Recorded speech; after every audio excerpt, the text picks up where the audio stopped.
Hello there. Today is my August 1st garden tour on August 8th or 9th, I think today is. 9th, yeah.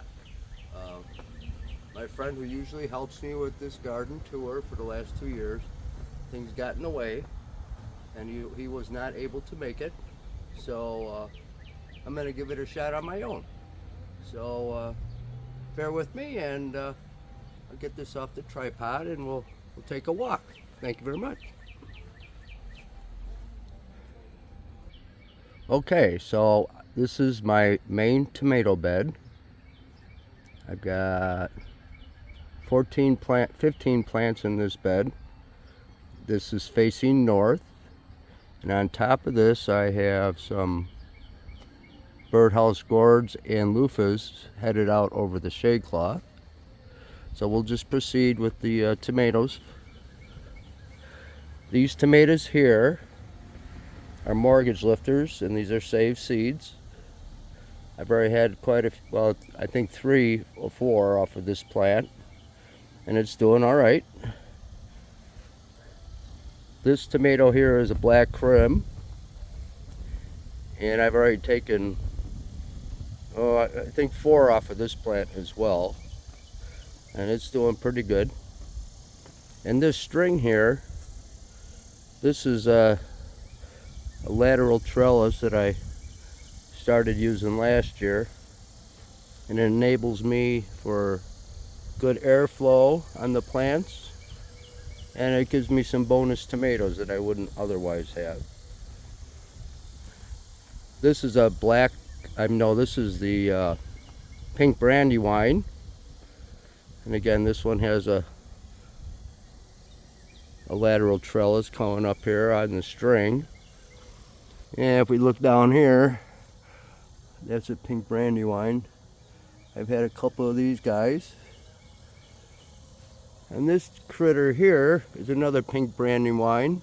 I haven't had any ripe fruit off of this one yet, but they're coming. And these are my only true paste tomatoes. These are Amish paste. I have 2 of them here. And I've already picked probably a half a dozen off of this plant. We were supposed to get some rain Friday night and into Saturday, and it didn't happen, so I picked everything, which was fine. It was ready, but these are just starting now to ripen up some of the other fruit. And this guy here is a leek, and you can see the bumblebees, other pollinators really enjoy that leek, and I'll enjoy all this free seeds I get off it as well. Now the leek is like an onion or the celery or carrots too, that you have to let it stay over winter, and then the following year you can harvest seeds from them. In the bottom of this bed, it's a perennial cover crop of thyme and oregano, and I got flowers and strawberries in there as well, and I really enjoy it. The pollinators enjoy it. And the good thing is the jumping worms don't. I have found some in here this summer, but not many. And then here's some more of the Amish paste. And this poor little guy is a Wisconsin 55. I tried these 2 years ago. Didn't care for them much, and this one's doing the same thing. So this will be the last year for Wisconsin 55s. And this poor guy here never did nothing.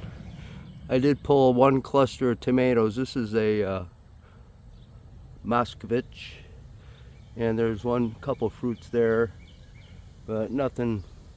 I don't think they'll have a place in my garden next year. And here's another leek with some kind of Palestes wasp on there. Yeah. And these guys here are Amish slicers. Actually, these were free seeds at Jung's this year, so can't knock that.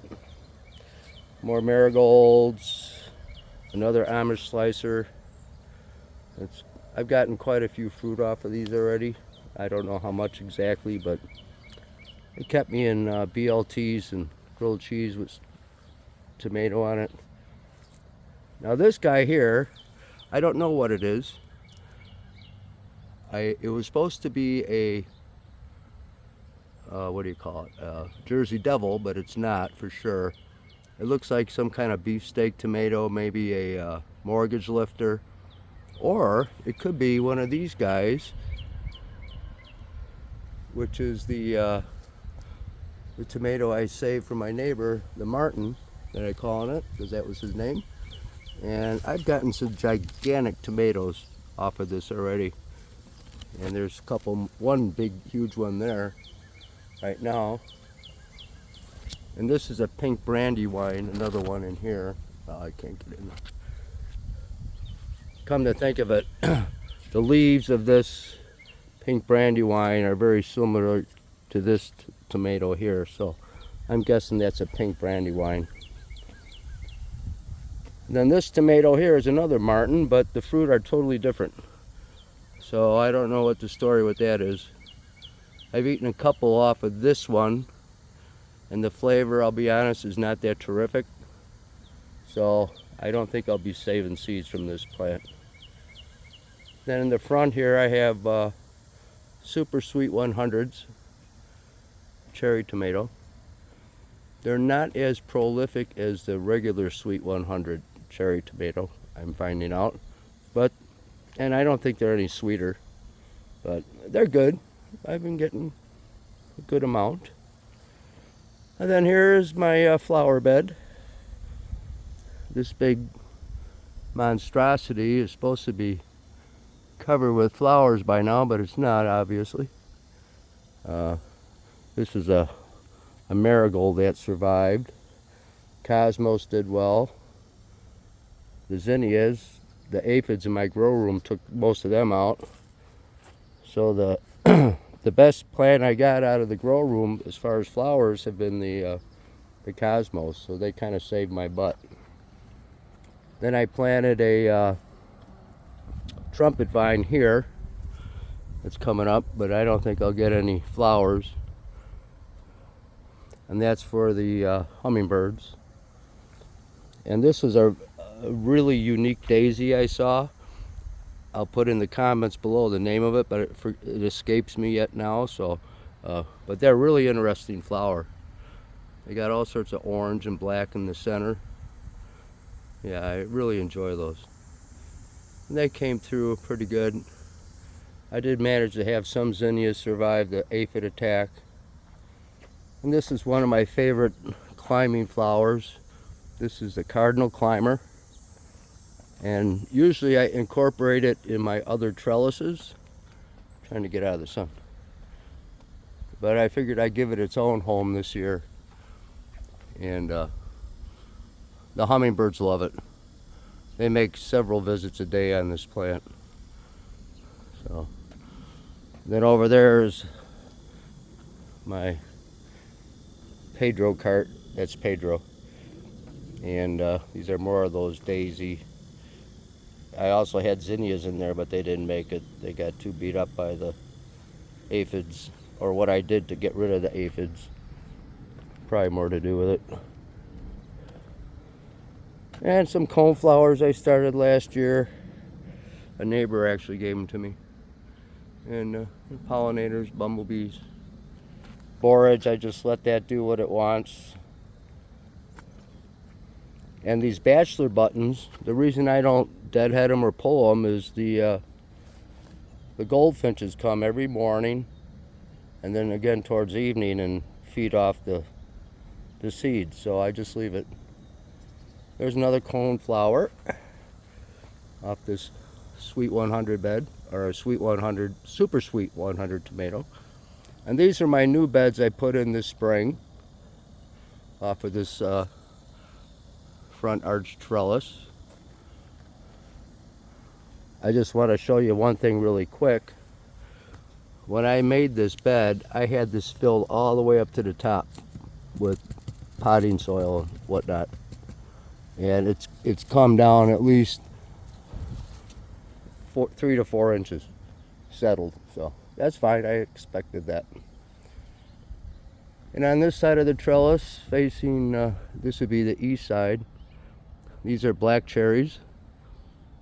I took a whole bunch off the other night for a friend that they're producing. And the same friend that I gave the black cherries to gave me this little placard. Bless this garden, which is awful nice. And I found this little doohickey at the Madison Garden Show in February. Welcome to my garden. Kind of like that. And then for the heck of it, I tried these rattlesnake beans this year. Haven't tried any yet, but they look interesting. And what else I like about these is I can let some dry out for dry beans too. So I'll have to see what they taste like before that. And over here, this is what I call my cosmos tree. I'm going to show you the stem on this sucker. Yeah, look at that. I don't know if you can see it. Yeah, it's quite appreciable. It's a heck of a stalk for the one plant. It kept falling over, so I kept tying it up on that bamboo stick. And then I got some more marigolds in here, and then on the west side of this box I have sun gold tomatoes, which have been doing very well, and another muskvich, which I'll show you from the inside, but they haven't done very well. And here's my butterfly bush in bloom. And there's a butterfly or two in there. There's a viceroy over there. You can see him or her. But this is very active with the butterflies, pollinators, and hummingbirds. Then this side here, this is my far west facing side of the garden. I have asparagus, a raised bed with asparagus, and then I have my ever-bearing raspberries over there. Then here I've got the milkweed, got a bunch of them. I actually saw a monarch laying eggs on the plants, but I haven't seen any caterpillars yet, but I've been looking, so hopefully. Alrighty, now we'll just go through the trellis here. And along with the tomatoes, I have some regular green pole beans there, and they've been doing good. We've been eating those. And birdhouse gourds, they're doing okay. And these will get trellised over the shade cloth on the main tomato bed. And over here, there's some comfrey. And I let it flower because the pollinators really like it, and the hummingbirds have learned to take from the flowers. Now there's that viceroy butterfly on the butterfly bush. I've seen both yellow and black swallowtails on here, and monarchs. And more comfrey. And this guy here is a plum tree, a dwarf plum. No plums, this is the first year of it, so I'll get moving right along here. Here's the ever-bearing raspberries, and they're already getting their second crop of raspberries on here, and they're still the first crop of raspberries, and that usually doesn't happen, but it did this year. And some of these stalks are about 8 foot tall. Yeah, that's a good 8 foot. And it's just full of blossoms and developing fruit. This is where I'm going to be putting some lettuce once the temperatures cool a bit. I planted in here once and everything bolted. Never got any lettuce out of it or spinach. And back there's a big old comfrey plant. And this is where I feed the birds and the squirrels and the chipmunks. And this was a bonus this year. This is safflowers. And they have a pretty interesting flower on top of the pod. And now they're all faded, of course, but I'll be planting more of these next year, probably out by that plum tree. And more borage I always keep for the bumblebees, and the hummingbirds like it. Then here's my annual celery bed I plant every year, and I got 2 varieties, a pink and a tango, and they're doing okie dokie. And back here is a little solar pump for the birds. They have fresh water in this heat. These were 2 grow bag gardens I made for somebody. They never got picked up, or I never got them to them. But this is Genovese basil and another muskfitch tomato plant. And then this is a Fresno pepper, which are hot pepper, and some cilantro. And this is a 4 o'clock. It's not open now, but it opens in after 4 o'clock, and they stay open all night. And then some purple opal basil in there. Looks really nice. I've taken some stuff out of it. And here's my leaf mold bin. I'm not even gonna try to dig in there with one hand, but suffice it to say, I started out about this high with leaves, about maybe 3.5 feet, and that's how much it settled. Because of the jumping worms, this is how I'm resting my hot compost. I have garbage bags with holes, or garbage cans with holes, and then set into a big grow bag so the jumping worms can't get in there. And this is the compost. I keep it wet, keep the biology alive. Here's another. Oh, I wanted to thank Rick from Gardening with Barchukin, turning me on to the Geo composting bin, because my wire cage was getting too ratty. So I was either spending a lot of money on wire, or this was only like 40 bucks, less than 40 bucks, and it's worked out really well. So I want to thank you, Rick, for that. All right, I'm going to quicken the pace here a bit. There's more comfrey. Got some worm castings stored in there. There's some yellow parma and red onions I got dry in here. Those are my worms. There's a lot of worms in here. I mean, it's just full of worms. That used to be a cantaloupe, obviously, but they're just going through this stuff like crazy. So they get all the, yeah, here's a nice worm ball for you. Yeah. Well, yeah, these, and I really doubled up on the amount of natural bedding I put in here this year, and it seems to be working out better. And flowers on top. The aphids took care of all my raspberry petunias, but what are you going to do? And over here, these are beans. And this is sun damage, this kind of variegated look. It's been so hot that a lot of the beans never made it. There's big holes. A lot of the carrots didn't make it. Even with shade cloth over here, some did. And so I'll have carrots in the winter. And I go out here, well, this is cucumbers. Mistake here was I planted marigolds and they did better than the cucumbers. So next year I'm gonna have to use a flower like a moss rose, so that the cucumber, now they're doing fine, but they really struggled to begin with because the marigolds blocked the sun too much. But yeah, I'm getting some nice cucumbers now. Yeah. And out here, this is my south-facing fence. These are a really good cherry. This is a Chadwick cherry. I hope to use these to replace the Sweet 100s, and I think I'm going to do it because it's a hybrid. I mean, it's not a hybrid.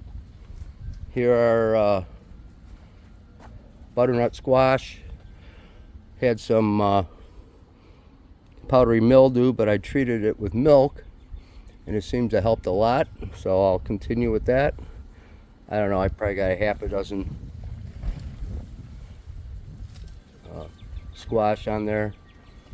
And this thing I can't keep up with. This is a Boston cucumber, pickling cucumber. Every day I pick out another half a dozen of these guys off, and they're just growing crazy.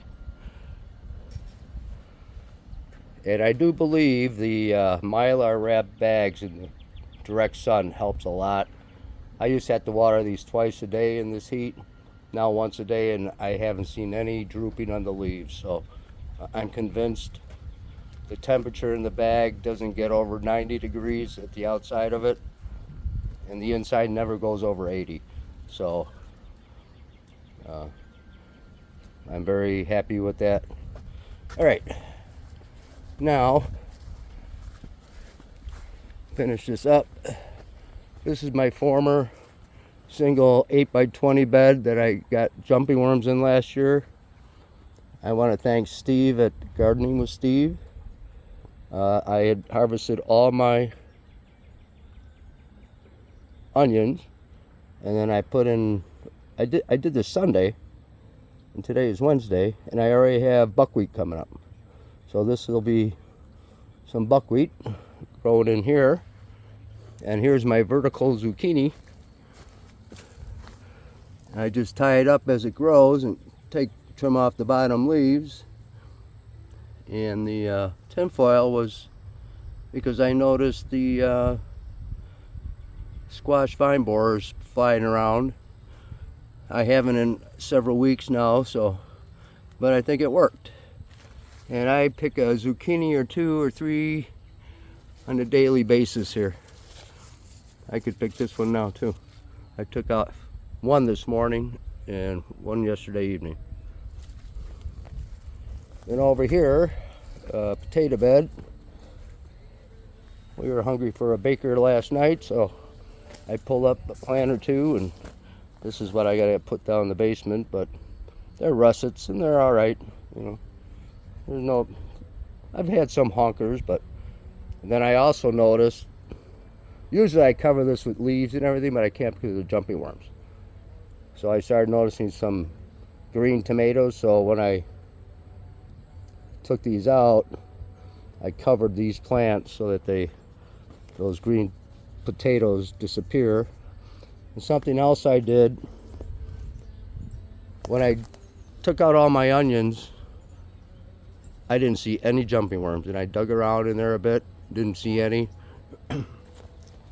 But what I did do is do another test baiting of shredded leaves along this side and keeping those very wet, and I'm going to see if I get any jumping worms in there. But the baiting with the shredded leaves definitely collected a ton of jumping worms. Then this arch trellis here is I got loofahs, I got more of the Boston pickling cucumbers, and more birdhouse gourds. And the biggest bonus in this guy is the cardinal's nest. Now they come in the morning and then in the evening, but this time of day they're not around, which is fine. And I trimmed a bunch of these leaves off because I missed some of these monster. That's a Boston cucumber pickle, but that's going to be my safe seeds. And these other ones down here are going to be worm food. And I also have a melon here. I got a little bigger one right there. I planted 2 of those and one made it, so that's good with that. I have a couple bags of carrots that we've been pulling.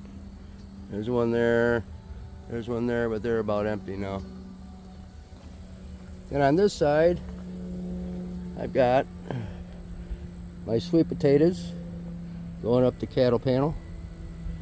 And the squirrels kept digging them out of the far east end of the bed, so I just let the vines grow over there, so this side is thicker, but they'll be fine. And then here's the third trimming of the broccoli, and I got some more. There'll be a little snack for tonight for dinner. And oh, this guy is a dwarf tomato. I forget the variety, but I can put that in the comments. And it's just now starting to take off. And the last little stretch here, and they're showing my lateral tomato trellis. This is another bed, and this year I just stayed with the strawberries in it and the perennial cover crop, and we're already getting our second batch of strawberries. Oh, this is a shishito pepper that got buried in the oregano here, but that's all right. Those are pretty good too. But we're starting to get some strawberries. Yeah, there's another one. I picked 4 or 5 for Kathy this morning. Yeah. Oh, there's another one there. Yeah. So I'm going to maintain this. Oh, and another quick story is all this dill that you've been seeing through here. Got dill all over. The aphids took care of all my dill this year. None of it survived. This is all volunteer from last year. So I got plenty saved and have plenty more seeds. And well, that's about it. And this is my last little water feature. When the chickadees had their babies, they were 5 of them would be on here, and one of them would sit right on the bubbler and just flap its wings around. So it was kind of cool to watch that. Well, and these guys here are Oriental poppies. I started from seed 2 years ago, and I'm saving these seeds for a friend of mine that wants them. So they're just drying out there. And another butterfly bush. This one's not as far along as the other one. But yeah, so that's it. That is the August garden tour for 2023. Thank you for watching. Have a good day. Bye now.